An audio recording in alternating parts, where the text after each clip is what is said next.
I'd like to do is spend a little time on each of the four pillars. The first pillar, strengthening democratic institutions. One of the lines that I think has been repeated very frequently from the president's speech in Ghana was that Africa doesn't need strong men, it needs strong institutions. And this holds true now more than ever. In recent years, African countries have made significant progress toward achieving what people everywhere want and deserve, the right to freely elect governments that respond to their needs and that pursue peace, justice, and prosperity. The new strategy calls for the United States to help strengthen institutions at every level, supporting and building upon aspirations of Africans for more open and accountable governance, promotion of human rights and the rule of law, and challenging leaders whose actions threaten the credibility of democratic processes. The second objective, or second pillar, on spurring economic growth, trade, and investment. Ambassador Bellamy cited already some of the tremendous successes on the African continent in terms of economic growth. In the last decade, 6 of the 10 fastest growing economies in the world were in sub-Saharan Africa. And sustained economic growth has the potential to lift millions out of poverty and foster longer-term stability. We see this not only in Africa, but in India and China and other rising economies. Today's challenge is to ensure that these gains continue and spread. The new strategy elevates these trade and investment issues by calling for a series of initiatives. These include focusing on promoting an enabling environment for trade and investment, improving economic governance, promoting regional integration, expanding African capacity to access and benefit from global markets, and working on U.S. companies and encouraging them to trade with and invest in Africa. The third pillar, promoting opportunity and development. Nowhere in the world are our development efforts more central to our engagement as they are in Africa.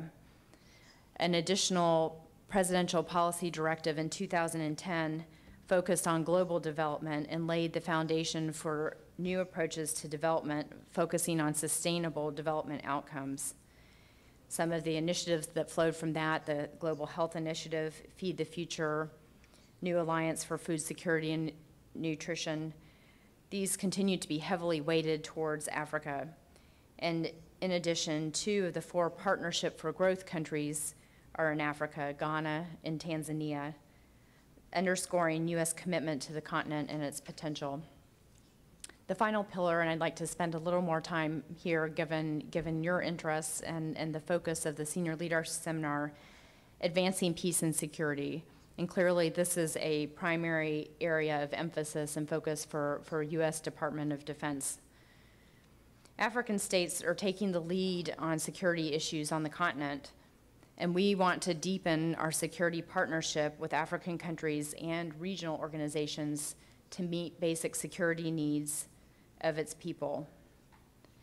In our approach to counterterrorism, we will continue to be guided by the President's affirmation in our national security strategy that he bears no greater responsibility than ensuring the safety and security of the American people.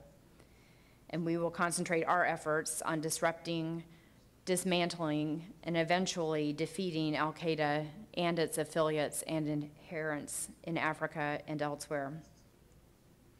The new strategy for sub-Saharan Africa calls for comprehensive partnerships that leverage our expertise in the areas of land border security, maritime aviation security, cybersecurity, and financial expertise to counter the illicit movement of people, arms, drugs, and money. It also reaffirms our commitment to identify the risk of atrocities at the earliest stage possible to help prevent violence before it emerges, to use new tools to respond effectively to atrocities, and to bolster domestic and international efforts to bring perpetrators to justice. I'd like to focus on a couple of important security trends that I think are critical to the U.S. and African security partnership, two in particular. The first, through globalization, the world as we experience it feels smaller, flatter, to quote Thomas Friedman, and faster than many of us would have anticipated a decade ago. A second key trend is that Africa is becoming an increasingly important player in the international security arena. Regarding the first trend of globalization, the nature of security is being redefined by globalization, and the dynamic nature of security threats presents the international community with challenges that defy our conventional wisdom. For example, borders no longer insulate states and peoples from external threats. Secondly, large standing armies are seldom adequate to handle the important new security threats at hand. In terms of Africa as an increasingly important player in the international security arena, this has several different dimensions. One is Africa as a provider of security, whether at the global scale, looking at international peacekeeping, at a continental scale, when you consider African peace and security architecture and all of the many improvements and innovations over the last decade, and at a regional scale, when you look at the economic regional organizations and the associated standby forces. Africa is also an important source of oil and other critical resources for the global economy. Africa is a critical voice in UN security issues. Africa is also a place where important sources of international insecurity are at play. These include violent extremism, the reemergence of piracy in the maritime domain, and illicit trafficking of drugs, people, and arms. The United States is an important player in this smaller, flatter world alongside Africa. The interests of the United States and Africa converge in important ways. In terms of security, the United States is more secure when our friends and allies around the world are secure. And in terms of prosperity, the United States is better off when citizens of the world are prosperous and able to engage robustly in global trade. United States and African states must nurture and deepen our existing relationships and use them as a foundation for greater cooperation at all levels, including in the security sector. What I'd like to do now, kind of taking it down to the next level, is spend a little time speaking from DoD's perspective about how we see key regions of the African continent. And I imagine this is where we'll end up with a good amount of give and take in our discussion. If I could, beginning in East Africa, we assess that the threat from al-Shabaab to the United States and Western interests and African interests in the Horn of Africa and to the U.S. homeland is significant. We continue to see troubling signs of collaboration between al-Shabaab and other al-Qaeda affiliates throughout Africa and in Yemen. Despite a strategic withdrawal from Mogadishu last August, al-Shabaab continues to threaten the security of the Somali people. And we do not believe it's a coincidence that the areas in Somalia where the UN declared famine to exist in 2011 were the same areas under al-Shabaab's control at the time. The primary U.S. focus is to enable the AU mission to Somalia, AMISOM, to consolidate its gains against al-Shabaab. In support of this effort, we are mentoring, training, and equipping AMISOM troop contributing nations as they work closely together and in support of the transitional federal government of Somalia to create the space and the security for the political process to move forward. And as you know, the August political transition will mark an important step forward for Somalia and for the broader region. We're also working in East Africa to build the counterterrorism capacity of regional partners such as Kenya, Ethiopia, and Uganda, which have been on the front line of attacks from al-Shabaab. We continue to work with countries in East Africa to build the capacity for maritime security, counterterrorism operations, and to support U.S. interests in the region. We're also working closely with the United Nations and the African Union to bring Sudan and South Sudan back to the negotiating table following the most recent series of cross-border incidents, as well as to provide the right support structures to keep moving forward on border demarcation. We are evaluating the appropriate mix of training and institutional support to provide to South Sudan to help South Sudan evolve into a responsible partner and functioning state.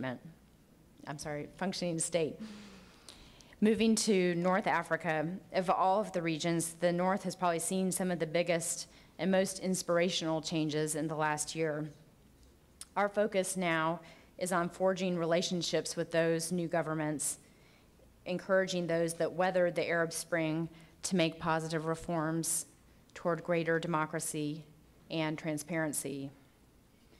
As you know, the election results and the role of the military in Egypt in particular is still unfolding after the events of this weekend. In Libya, campaigning has now begun leading up to the elections now scheduled for July 7th there. Regional cooperation and information sharing between militaries will be more important than ever as we grapple with the challenges associated with the outpouring of weapons and people from Libya into the greater Maghreb and Sahel regions. We're working with partners to build capacity to counter these threats, as well as the threats posed by al-Qaeda in the Islamic Maghreb, or AQIM, which is most certainly seeking to take advantage of the instability. Security sector reform and institution building are key to transition security paradigms that once focused on the protection of regimes as opposed to protection of the people. Overall, the north of the continent has some of the greatest challenges, but also some of the greatest opportunities. I'd like to move now to the south and to the west, focusing on the Sahel, where DoD remains very concerned about the threat posed by AQIM. The group continues to increase its activities, including collecting large sums of money through kidnapping for ransom schemes.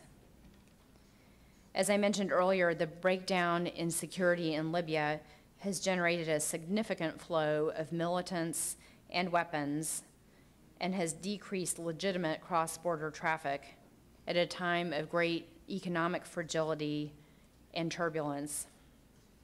Most recently, the Tuareg rebellion and coup in Mali has created opportunities for AQIM to exploit instability and establish new and expanded safe havens.